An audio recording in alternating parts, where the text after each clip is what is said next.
With the recent stolen elections in Pakistan, a tremendous paradigm shift has taken place in that God benighted country, the significance of which has not yet fully been grasped, neither in India nor in the rest of the world.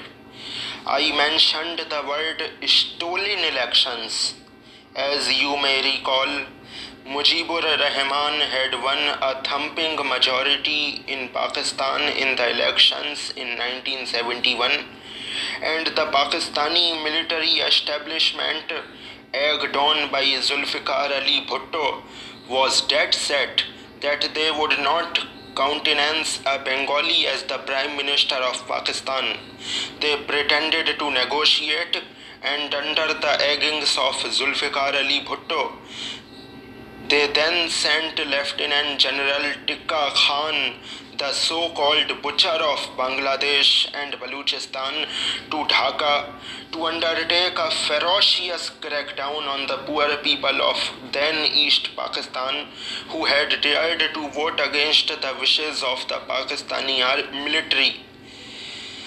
The Pakistani military was counting upon a hung parliament, a fractured mandate which would enable them to play prima donna from behind the scenes. They stole that election and they paid a horrific price. Pakistan was broken in two. Today I can experience a feeling of deja vu.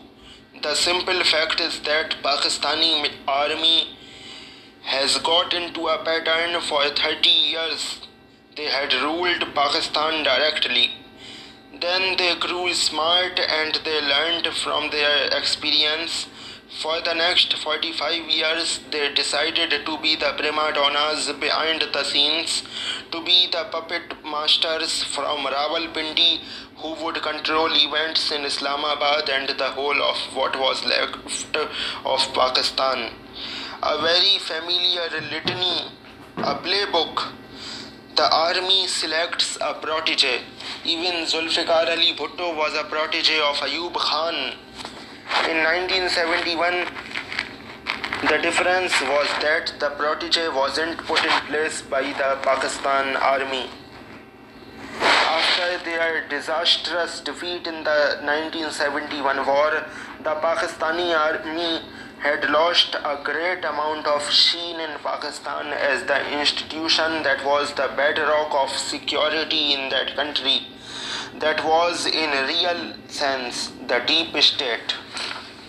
Zulfikar Ali Bhutto, a great maverick political leader, took the greatest advantage of that groundswell against the Pakistani army and became the Prime Minister. He did his best. I think he succeeded the most in trying to cut the Pakistan army down to size. He chose General Ziaul Haq, who had 10 seniors above him. He went deep down, did deep selection to try and get what he felt was a butler, a buffoon as the Pakistan army chief. But Bhutto had managed to deeply upset the security establishment in Washington with his quest for the nuclear bomb. Henry Kissinger had told him in unequivocal terms, "We will make a horrible example out of you." They did. Through the agency of the Pakistan army, the so-called butler Terry Thomas, equivalent of General Ziaul Haq, staged a coup, deposed Bhutto, put him in jail and then hanged him. That was the end of the democratic upsurge in Pakistan for quite some time. The familiar pattern now became cast in stone. The next selection of the Pakistan army was Nawaz Sharif, fairly popular politician in Punjab and a protege of the next set of generals. He was made the Prime Minister, and as per that familiar turn of events, after some time he felt emboldened enough to try and take on his mentors, that is the Pakistan army, and the most cardinal sin a Pakistani politician can make is to try and play kingmaker.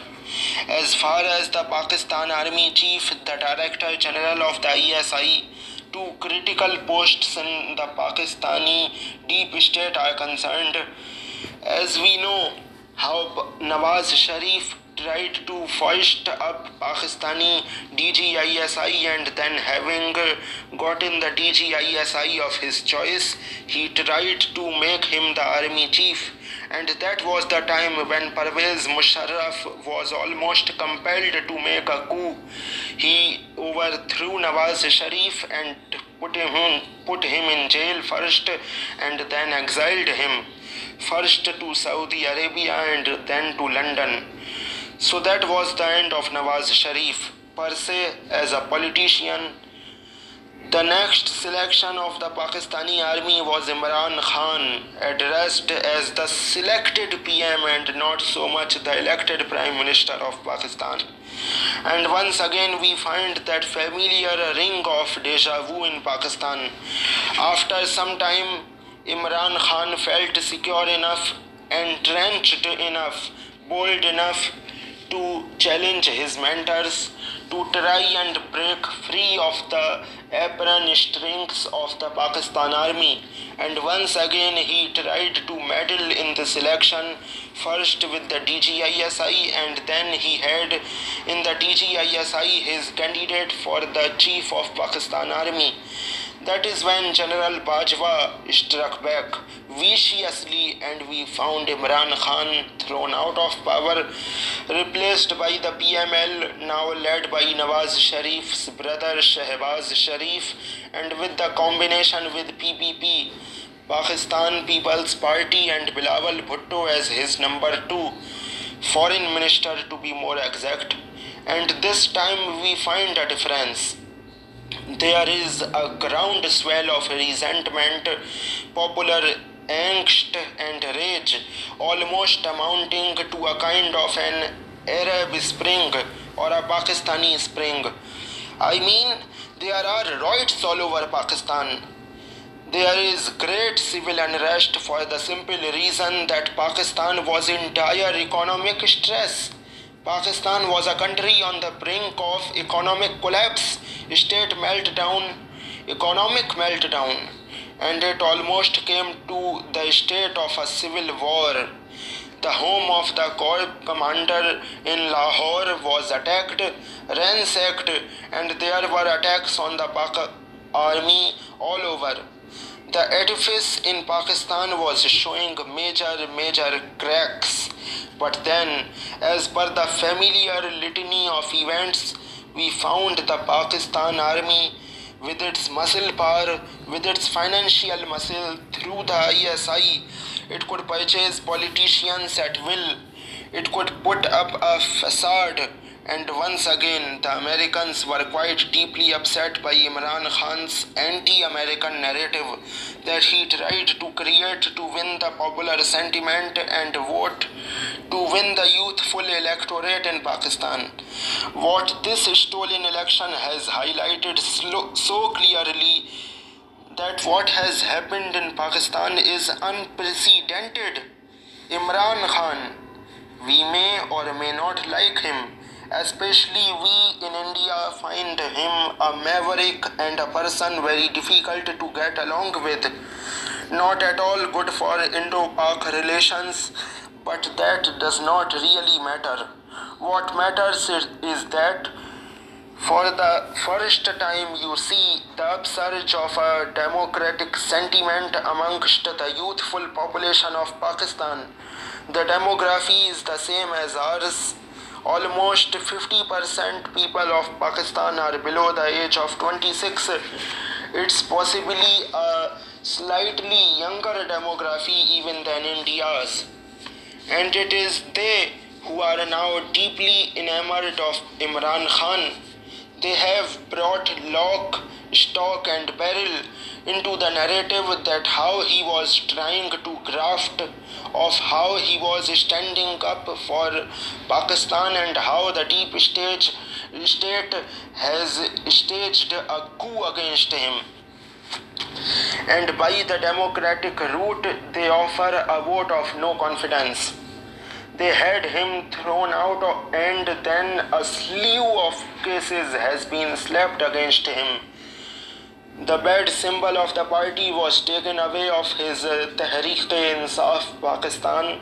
Every kind of obstacle was put into his way, and he was pilloried with not one but a series of legal cases, given 10 years in jail and parallel jail sentences in many other 3 cases primarily. And everybody thought that he was finished. Most forecasters of Pakistan, in India at least, were forecasting that it was a done and dusted build. The Pakistan army had chosen its next candidate, and that was Nawaz Sharif, who was rehabilitated because he was seen as the lesser of the evils between Imran Khan and Nawaz Sharif. He was viewed as now more pliable because he had cooled his heel in exile for well over a decade, and he would be easier to work with.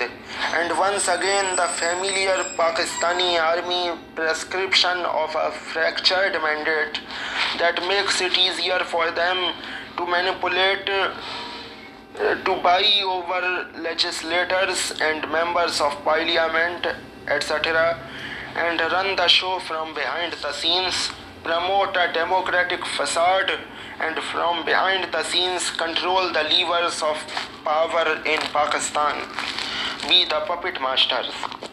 But what has happened is indeed unprecedented and surprising.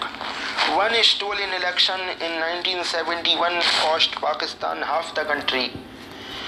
Democratic observers from the United States, from Europe, etc., are all saying this is shamelessly rigged election. Despite all the hurdles put in the way of Imran Khan, he has managed to secure 101 seats through the people that he had put as independent. And with about 75, Nawaz Sharif was next, and Bilawal Bhutto's PPP was in the 3rd position. So as per democratic norms and ethics the world over, and you have a president in Pakistan who is a protege of the Tehreek-e-Insaf party, so he is duty bound to call the largest the party with the largest electoral heft to come and take a crack at government formation. But they said that this party has been banned, Imran Khan is in jail and is not a party per se. So they have engineered once again a combination that is a continuation of what they used to dethrone Imran Khan in the first place.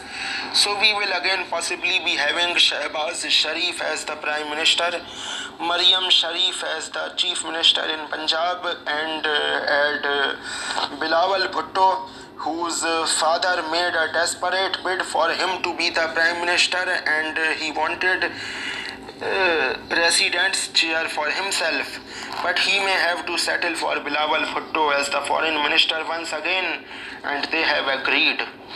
So this is the kind of coalition that the Pakistan army is gobbling up. The Pakistan army has already started purchasing the independent candidates. They have always been up for higher purchase, and yes, they will possibly be able to install that government in Pakistan. What has changed is the popular sentiment in Pakistan. One of the holy cows in Pakistan, one of the 3 is the army, Allah, and America. Not necessarily in that order, but it is the army whose image has taken a terrific beating with the youth. There is a terrific sense of disenchantment with the Pakistan army, which spells trouble for Pakistan, because there is a combination of political instability with economic meltdown. This is not hard to foresee. Paul Kennedy, in his magnum opus, The Rise and Fall of the Great Powers, put up the thesis of highly over-militarized states, which have always been prone to economic collapse, economic meltdown, imperial overstretch, and overreach. Pakistan is a prime candidate for this category of state. The Pakistan Army has been calling the shots in the Pakistan almost since its inception. The tallest political leader of Pakistan unfortunately did not last very long, and thereafter there was no center of political authority strong enough in Pakistan to stand up to the Pakistan Army, and they took charge. And they were popular because they were seen as a force for stability, a force that would ensure the protection of Pakistan. They became the ideological protectors of Pakistan and its so-called ideology. That is how military dictators have portrayed themselves. But the second part of this military equation is that, like Austria-Hungary, like Nazi Germany, like Imperial Japan, like the Union of Soviet Socialist Republics, all highly over-militarized states have led their countries to economic doom, collapse, and meltdown. This is precisely what the Pakistan Army has brought Pakistan to: economic collapse and meltdown. And that is a reality that is not going away. It requires extremely strong political leadership to pull Pakistan out of its debt trap, its absolute economic morass and chaos. Will Shahbaz Sharif be that political leader? Will he be able to take those harsh and unpopular economic decisions? I have very grave doubts on that score. I am not at all certain that the dispensation that the Pakistan Army puts in place could last optimistically more than a year or a year and a half, because of their failure to be able to put in the structural economic reforms in place. There will be chaos in Pakistan. The hungry and angry people of Pakistan who cannot get 2 square meals a day and already incensed by their stolen election verdict in Pakistan. It has been rigged and rigged with a vengeance. And if, despite all these constraints, Imran Khan still emerges the largest single elected party, I think his allegation that had the rigging not taken place, he would certainly have won a clear majority, and possibly even a very strong majority, far higher than the bare minimum majority required to form a government, even two-thirds majority of what he is claiming. But that election has been stolen.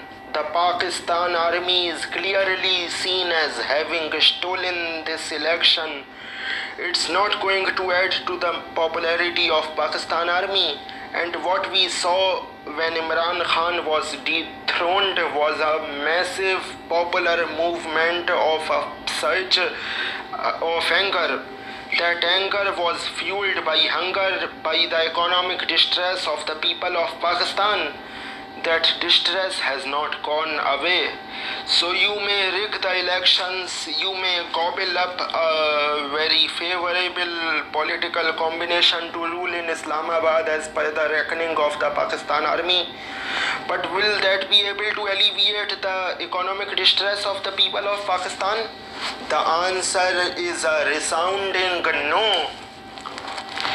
And economic distress coupled with political instability is a very dangerous prescription. And if there is a kind of an Arab Spring that you see in Pakistan, I would not be too surprised. For the first time, we had seen in May last year an attack on the house of a corps commander.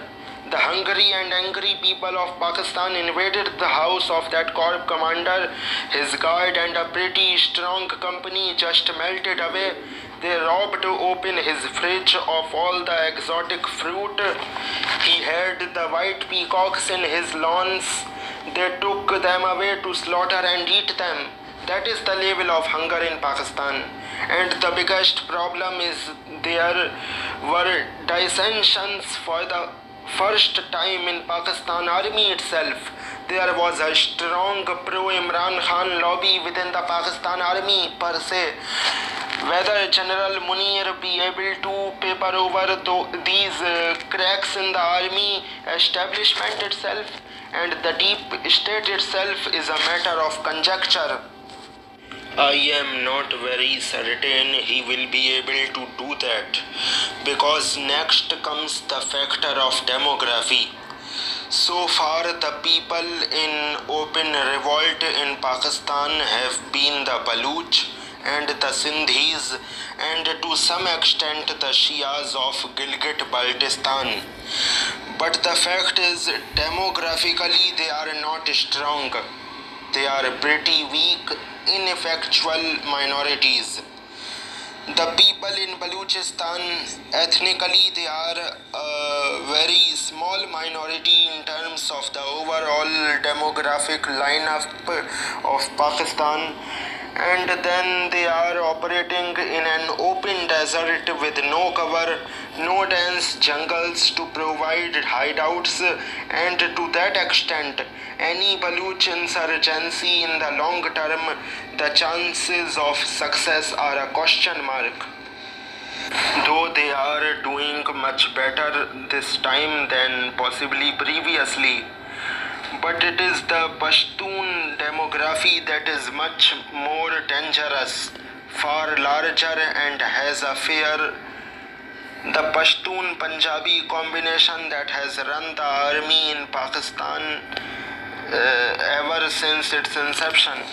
They are not pushovers exactly. And now what is happening in Afghanistan with the installation of the Taliban, which could be counted upon to be xenophobic. The simple fact is that when there was this Taliban occupation, when they came to power in Kabul, there was triumphalism in Pakistan. The Pakistan army felt that they had acquired the strategic depth, heft that they had always aspired for, salivated for. They felt that Pakistan now had Afghanistan as a proxy state, as a puppet that they could control, kick around at will. I am afraid that any self-respecting Pashtun government in Kabul will strongly resist this. There is that strong antipathy between the hill tribes and the people of the plains in Pakistan. It is like the Scots versus the British. There will always be those hill versus plains kind of fissures, and these are now in plain sight. The Taliban has refused to recognize the Durand Line. It is asserting itself. It has been very well armed by the leftover arms, very conveniently left behind by the American army before its panicked, rather shameful withdrawal from Kabul, fly out from Kabul, which was almost reminiscent of what had happened in Saigon earlier. And with this kind of a lineup, Afghanistan feels it is not a pushover economically. It may be a barrier state absolutely destroyed. Politically, Taliban has not been able to provide a government which helps the representation of the minorities and the women, etc. And it is anti-modernist in the extreme. But it is still the government calling the shots in Kabul. It refuses to recognize the Durand line, and it has been supportive of the Tehreek-e-Taliban Pakistan, and the chaos that we are seeing in that area, the strong insurgency against the Pakistan army is unprecedented in Pakistan's history. And for all their massive operations to subdue the Pashtuns, and there were grand military operations using artillery, F-16 fighter bombers, etc. But they have failed to subdue the Pashtuns. Imran Khan is a Pashtun. The new demographic fault lines that we are seeing in Pakistan are not just the Baluch and the Shias of Gilgit-Baltistan against the Punjabis, but it is the Pashtuns versus the Punjabis, which can be the worst kind of the fault line to hit Pakistan in its entire existence of 75 years. I see trouble ahead for Pakistan, serious trouble. A combination of economic meltdown with political uncertainty leading possibly to a civil war. My heart bleeds for the people of Pakistan, but I am glad that whatever they choose, they now seem to have somebody with the popular heft to give the Pakistan army a run for its money. That is radically, significantly different from the scenario so far in Pakistan. The deep state has taken a knock, has lost its shine, lost its popular support amongst the youth and the people of Pakistan. And that's what spells serious danger for the Pakistani state. It is a nuclear armed state, and this level of instability in a nuclear armed state is dangerous not just for South Asia. It spells serious trouble for the rest of the world because they have the largest segment of jihadist terrorist organizations in Pakistan closely allied with the Pakistan army, and if they get hold, if the Pakistani center weakens, that is, the deep state and the military ISI combination shows internal cracks, dissensions, they don't like to be at the receiving end of the popular ire. They see themselves as the defenders of Pakistan, extremely popular with the people of Pakistan, and it is a new experience for them to be at the receiving end of the rage and ire of the hunger of the people of Pakistan. No political setup that they have been able to gobble up in Islamabad has been competent enough to run the economy of Pakistan, for the simple reason that the Pakistan army demands an excessively large share. They are not prepared to take any cuts in the defense budget, and as an over militarized state, it has pushed the Pakistani state to collapse. It is the Pakistan army which is the root cause of all the problems in Pakistan. There are terrible times ahead. What we are seeing in Pakistan, a paradigm shift in Pakistan's political milieu, unprecedented political shift. The last such turbulence we had seen was in 1971. Will 1971 be replicated now? With a combination of economic distress, economic meltdown, and political instability, will we see multiple, a million mutinies, civil war, and worse? Pakistan is heading for serious trouble because whatever be the number of independents, they win over by over to create a new political dispensation in Islamabad that will forever be beholden to the army, at the mercy of the army. They will have to be the fall guys. because the economic distress is not going away in a hurry. This political dispensation has shown itself incapable of handling the political malaise, political problems, economic malaise, and the economic meltdown in Pakistan that called for very harsh and unpopular decisions. I don't see such a weak government taking those decisions. Therefore, the economic distress will persist, will fuel political unrest that will manifest itself increasingly on the Pakistani street. It will also be a combination of Pashtun irredentism against the Punjabis. And if there is a Pashtun Punjabi fault line coming up in Pakistan, and I repeat, Imran Khan is a Pashtun, Imran Khan Niazi is a Pashtun, and to that extent, he can deepen that fault line. He may not come back to power, he may not be allowed to do so. He can certainly create a great deal of trouble for the deep state in Pakistan. Thank you.